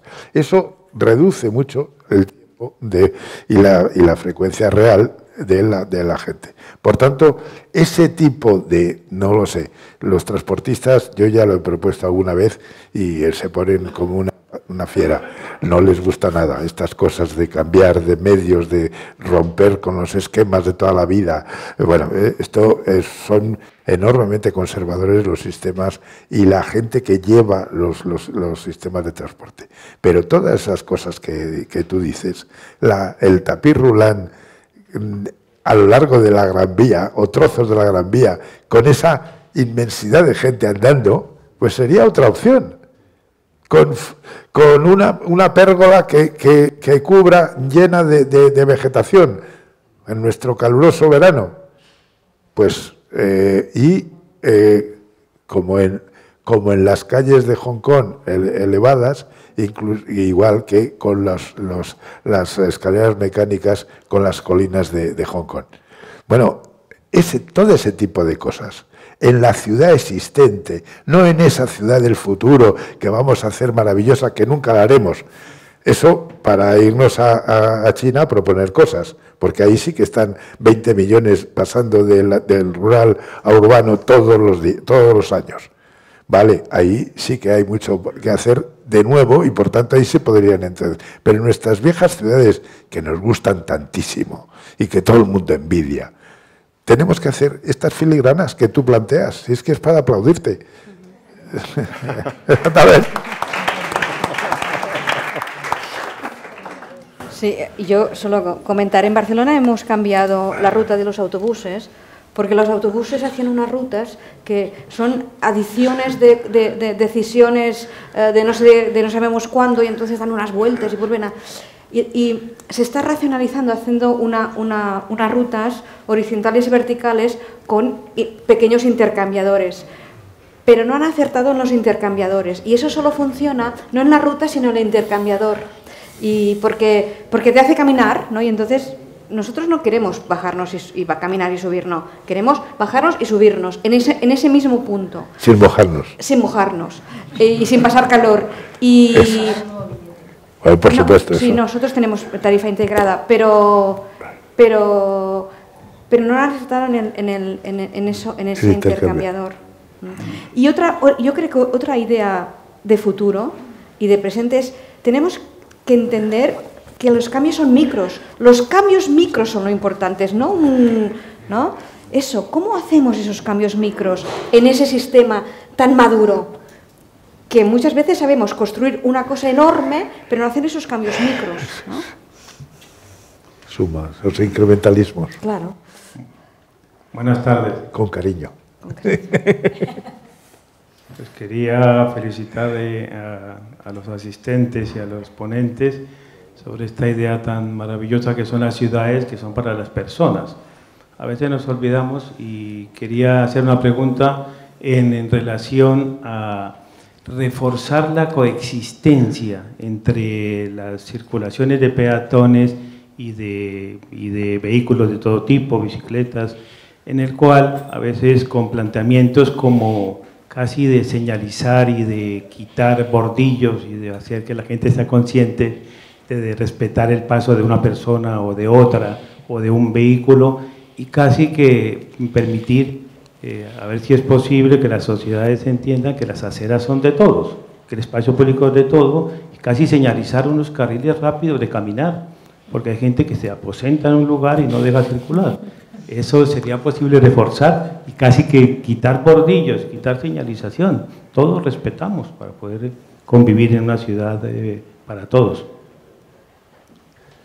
Bueno, sí, es decir, todos nuestros problemas de urbanidad en general, me temo que desgraciadamente en eso no siempre hemos ido en una trayectoria de mejora sistemática. Es decir, por ejemplo, un claro ejemplo es la limpieza en la ciudad. Estamos venimos de todo un periodo a mi juicio, de que nos han dicho que ya éramos ricos y por tanto podíamos tirar cosas al suelo porque hay alguien que lo iba a recoger y lo iba a limpiar. Desgraciadamente hemos tenido mucho tiempo de ese tipo de educación. Hace muchos años, como estaba muy prohibido, no nos atrevíamos a tirar nada, pero en algunos países ocurre así. En Tokio, por ejemplo, no hay papeleras. Sí, porque a nadie se le ocurre que uno se guarda lo que sea en el bolsillo o en lo que lleve, ¿no? Entonces, en el fondo lo que estás planteando me parece muy interesante, son problemas de urbanidad, de saber convivir unos con otros. Por ejemplo, una imagen que a mí me encanta es el tranvía en Estrasburgo, que pasa literalmente al lado de las terrazas, sin un seto, sin nada, es decir, que está al lado. Bueno, ha habido algún accidente, pero no, la gente se ha habituado a tener el tranvía como un elemento de la acera, sin bordillo, como tú planteas, y funciona, ¿no? Por tanto, ese tipo de cosas me parecen como objetivo clarísimamente a plantear. Lo que pasa es que necesita volver a algo que posiblemente está en la base de casi todo lo que podamos pensar en la enseñanza, en la educación. En la educación y yendo al límite en la 0-3 años, en donde aprendamos a aprender y a desear aprender. Bueno, y a partir de ahí, esas asignaturas que había en los colegios de urbanidad, de civismo, de ciudadanía, ese tipo de cosas que eran como bastante elementales y que parece que se quieren cambiar por la religión, que da un flaco servicio alternativo a esas enseñanzas de urbanidad. Sí, yo dos elementos. La ciudad y la ciudad se expresa en su espacio público es convivencia y es conflicto, ¿sí? Y entender el conflicto como oportunidad, ¿no? Eso es lo interesante de la ciudad es conflicto. Cuando peatonalizamos las primeras calles hubo conflicto, es que la ciudad es conflicto, claro que sí. Esto es un primer elemento. Y un segundo elemento es, la transformación de la ciudad es una transformación lenta. ¿Lenta en relación a qué? En relación a nuestro tiempo humano, ¿no? Para nosotros 10 años es mucho tiempo, 20 una generación. ¿Qué será para una ciudad como Madrid que tiene tantos 10 años, ¿no? Entonces, entender la transformación desde ese ritmo de ciudad, un ritmo urbano, que no es el nuestro, ¿no? Antes hablamos de cómo lo evaluamos, en qué periodo de tiempo, ¿no? Porque eso es muy fundamental para entender el éxito o el fracaso. Yo quería decir, para quien habló de Hong Kong, que hace 3 semanas estuve en Hong Kong, que no conocía, y tuve un día libre y se me ocurrió ir caminando de una punta a la otra de Kowloon. Terminé perdido en una autovía y no encontraba la manera de salir, porque efectivamente, como te pasaba a ti en Detroit o donde, no está preparado para caminar, o te metes en el metro o mueres. Y sin embargo llegué, pero fui caminando por bordillos de carretera, por sitios insólitos, que alguien que haya pasado y me haya visto, este es un pirado, ¿no? Es decir, que son ciudades no preparadas para una vida humana normal, ¿no? Bueno. No sé, hay que ir por abajo. Y sobre todo es que hay muchas veces, o sea, sí está preparada para andar, pero hay muchas zonas donde no hay información de que se te va a acabar la acera y se te acaba. Exacto, eso. Andar detrás de un chino que bloquea la calle anda muy despacio, que va a mejor ir por el metro. Sí, eso me di cuenta.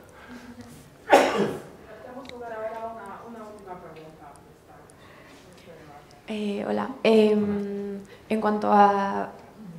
Quería hablar sobre la intercambiabilidad de los medios, porque habláis de la permeabilidad de los espacios donde habitan los medios, pero no la permeabilidad de los medios dentro de otros medios.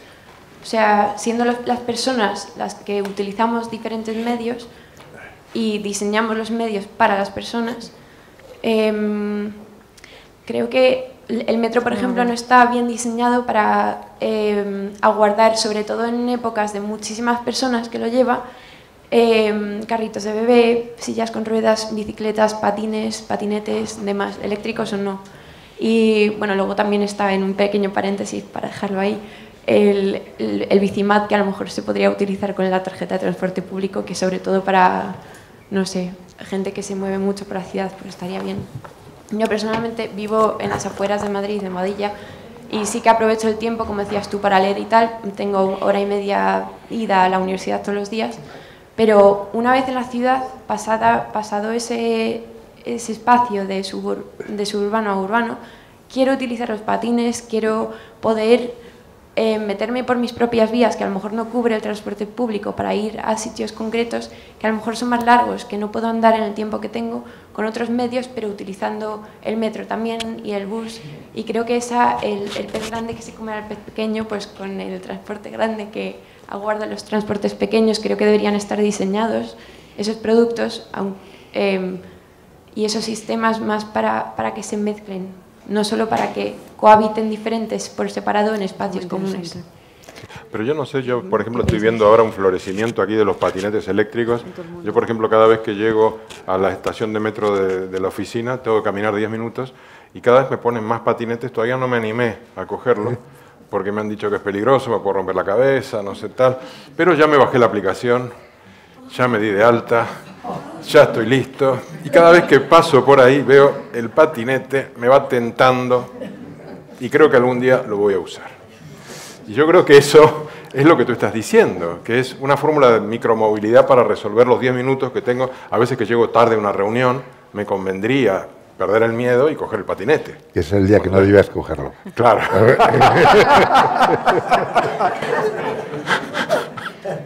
No, pero es muy interesante porque ese término flexibilidad, los transportes se han diseñado en las ciudades de forma muy rígida, ¿no? Yo me acuerdo cuando los empresarios de los buses no querían paradas en las estaciones de ferrocarril porque para ellos lo veían como una competencia, ¿no? O sea, tuvimos que ¿no? hacer muchas reuniones para que vieran que esos eran transportes complementarios, porque venimos de un pensamiento, porque esto es un pensamiento, no es una tecnología, ¿no? Es cómo lo concibimos muy rígido, ¿sí? Y vamos lo vamos flexibilizando, pero aún no del todo, ¿no? Veíamos el transporte en sí mismo, la ruta de bus, el metro, ¿no?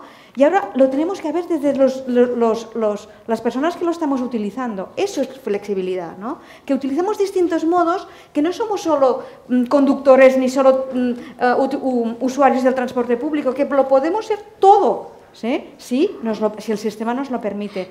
Y integrar ese término flexibilidad me parece un término futuro presente. Sí, futuro presente.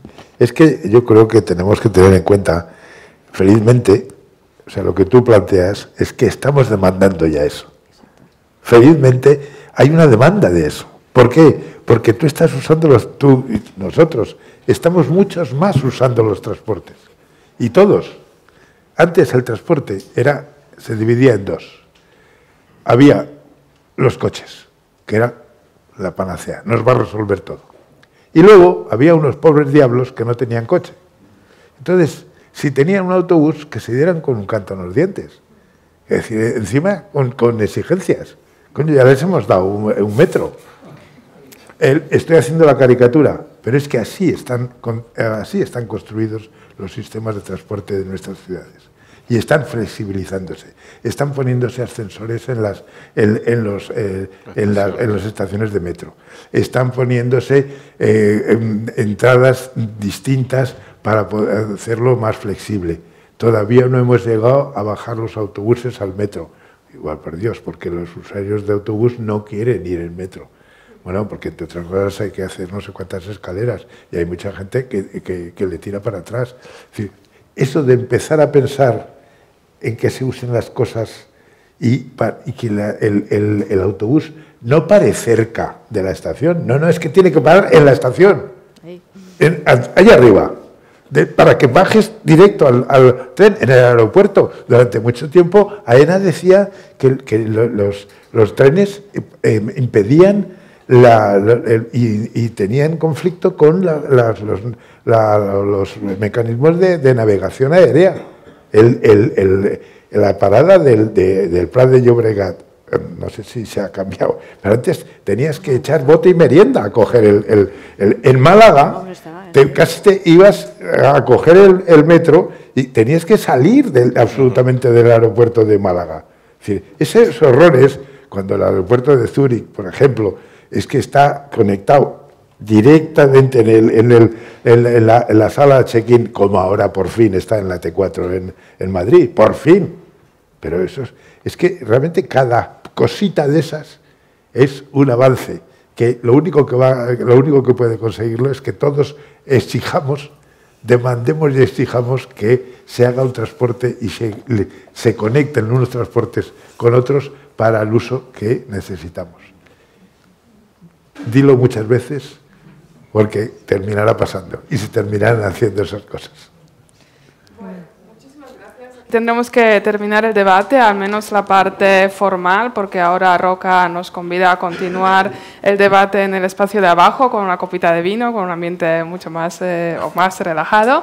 Agradecer a los ponentes, a Karma, Eduardo, a Jorge en su doble rol de ponente y coorganizador y promotor de esta jornada, a Roca por la acogida del evento y a todos vosotros por la participación en el debate. Muchísimas gracias a todos.